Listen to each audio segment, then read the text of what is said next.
Light reactions. तो dear students, last lecture में आपको लाइट रिएक्शंस का एक हल्का सा इंट्रोडक्शन दिया था कि ऐसे रिएक्शंस जिनके लिए सनलाइट का होना ज़रूरी होता है उन रिएक्शंस को कहेंगे लाइट रिएक्शंस। और ऐसे रिएक्शंस जिनमें वाटर इस्तेमाल होता है, जिन रिएक्शंस में ऑक्सीजन बाहर निकलेगी और जिन रिएक्शंस में एनर्जी रिच कंपाउंड बनते हैं वो आपके पास क्या होंगे, लाइट रिएक्शंस होंगे। अब हम ये देखने वाले हैं कि वो जो लाइट रिएक्शंस है जिसमें देखें ऑक्सीजन बन रही है, जिसके अंदर वाटर इस्तेमाल हो रहा है, जिसके अंदर डियर स्टूडेंट्स एटीपी और NADPH बन रहा है। तो हम देखेंगे कि वो जो तमाम चीजें जो बन रही हैं यहाँ पर यूटिलाइज हो रही हैं या फिर रिलीज हो रही हैं, वो किस तरह से पूरा मैकेनिज्म होता है, यानी कि हम लाइट रिएक्शन को डिटेल्स में देखने वाले हैं। तो पहला काम क्या है कि मैंने कहा था जो लाइट रिएक्शंस होंगे उनके लिए सनलाइट का होना जरूरी होता है। तो बिल्कुल सही कहा था, क्योंकि जो लाइट रिएक्शंस होंगे ये सनलाइट से स्टार्ट होने हैं। देखिए जरा, अब हुआ कुछ इस तरह से डियर स्टूडेंट, यहां पर था सन, सपोज दैट सन था, सूरज। अब सन से लाइट आ रही है, जैसे सन से लाइट आई वो लाइट आकर पड़ी क्लोरोफिल मॉलिक्यूल्स के ऊपर, राइट। किस पर पड़ी? क्लोरोफिल मॉलिक्यूल्स के ऊपर पड़ी। जैसे लाइट क्लोरोफिल के मॉलिक्यूल्स पर पड़ी तो क्लोरोफिल के जो मॉलिक्यूल्स थे उन मॉलिक्यूल्स के अंदर डियर स्टूडेंट जो इलेक्ट्रॉन्स थे उन इलेक्ट्रॉन्स की एनर्जी होगी ज्यादा। जब इलेक्ट्रॉन्स की एनर्जी ज्यादा हो गई तो वो जो इलेक्ट्रॉन्स थे वो मॉलिक्यूल को छोड़कर चले गए, निकल गए, just like the ionization energy. ठीक है, केमिस्ट्री में कॉन्सेप्ट है आयोनाइजेशन एनर्जी, यानी कि वो एनर्जी जो रिक्वायर्ड होती है किसी भी एटम से या मॉलिक्यूल से इलेक्ट्रॉन को रिलीज करवाने के लिए, वो आयोनाइजेशन एनर्जी है। तो यहां पर भी सेम कॉन्सेप्ट हुआ। एनर्जी किस फॉर्म में मिल रही है? वो मिल रही है डियर स्टूडेंट सनलाइट की फॉर्म में। तो सनलाइट की फॉर्म में एनर्जी मिली, उस एनर्जी की वजह से क्लोरोफिल मॉलिक्यूल्स के जो इलेक्ट्रॉन्स थे उसकी एनर्जी हुई हाई। जब एनर्जी हाई हो गई तो क्या हुआ डियर स्टूडेंट, यहां से इलेक्ट्रॉन्स निकल गए।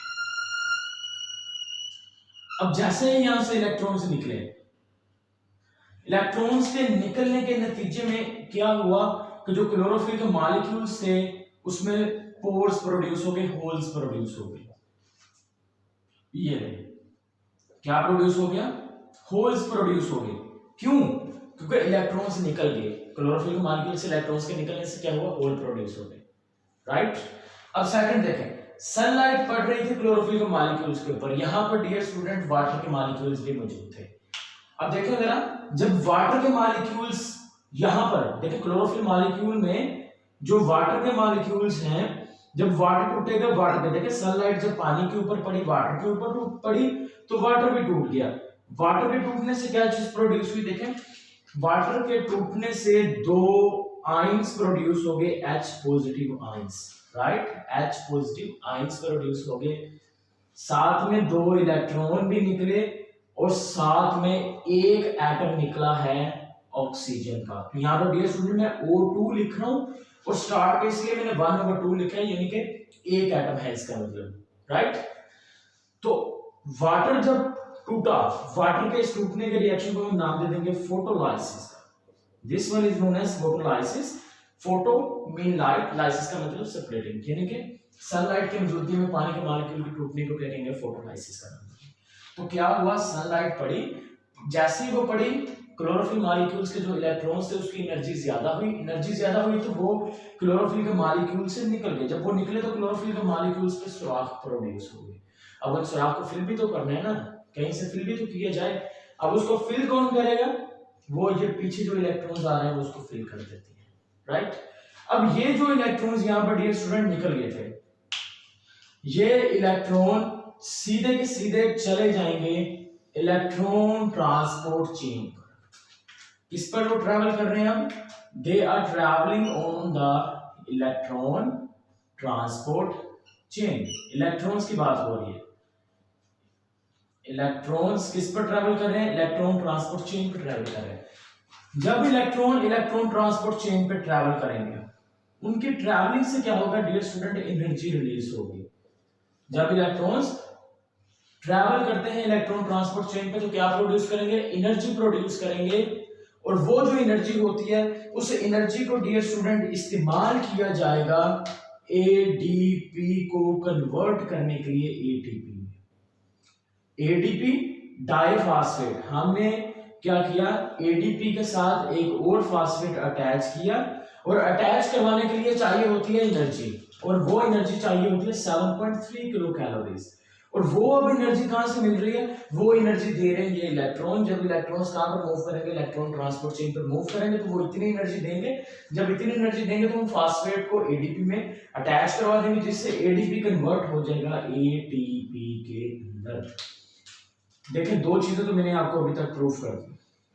वो क्या के, वाटर इस्तेमाल होना है, इस्तेमाल कर दिया, एटीपी बननी है, एटीपी बन गई, राइट। अब हम नेक्स्ट चलते हैं। अब ये इलेक्ट्रॉन्स कहां पर पहुंच गए, क्लोरोफिल मॉलिक्यूल्स के ऊपर पहुंच गए यहां पर। अब ये जो क्लोरोफिल के मॉलिक्यूल्स पे पहुंची हैं, देन अगेन इस क्लोरोफिल के मॉलिक्यूल के ऊपर भी लाइट पड़ी है ना, तो इलेक्ट्रॉन्स इधर से भी निकले क्लोरोफिल में से, सनलाइट अगर इसके ऊपर पड़ रही है तो इधर भी पड़ेगी, तो इसमें से भी इलेक्ट्रॉन निकलेंगे। अब ये जो इलेक्ट्रॉन ये स्टूडेंट निकल रहे हैं, ये इलेक्ट्रॉन किधर जाएंगे, ये इलेक्ट्रॉन मूव करके जाएंगे और ये जाकर वहां पर बना देंगे NADH। कैसे बनाएंगे, ऑलरेडी मौजूद होगा NAD पॉजिटिव, NAD पॉजिटिव।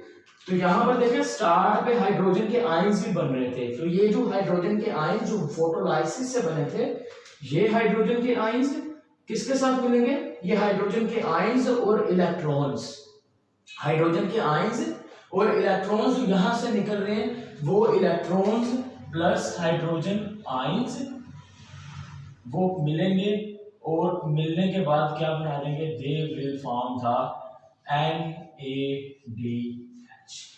तो क्या हमारे पास चीजें ठीक बन रही हैं, बिल्कुल सही बन रही है। हमने कहा NADH बनेगा तो वो बन गया, ATP भी बन गई, और साथ में वाटर भी इस्तेमाल हो गया। लेकिन एक चीज रह गई, ऑक्सीजन। ऑक्सीजन कैसे बनेगा, देखो जरा, फोटोलाइसिस में पहले वाटर का एक मॉलिक्यूल टूटा तो एक एटम ऑक्सीजन का प्रोड्यूस हो गया। फिर क्या होगा, अगेन वाटर का एक मॉलिक्यूल टूटेगा, वाटर के एक मॉलिक्यूल टूटने से सेम रिएक्शन होगा ना, सेम रिएक्शन का मतलब वहां पर भी एक ऑक्सीजन का एटम प्रोड्यूस होगा।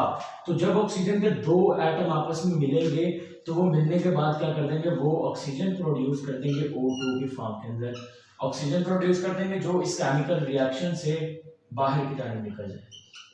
तो ये डियर स्टूडेंट आपके पास आ जाएंगे लाइट रिएक्शंस, और ये जो लाइट रिएक्शंस हैं ये हमें जी शेप में दिखाई दे रहे हैं, इसी वजह से हम इसको क्या नाम देते हैं, और हम इसको डियर स्टूडेंट समटाइम कहते हैं जी स्कीम का नाम भी देते हैं।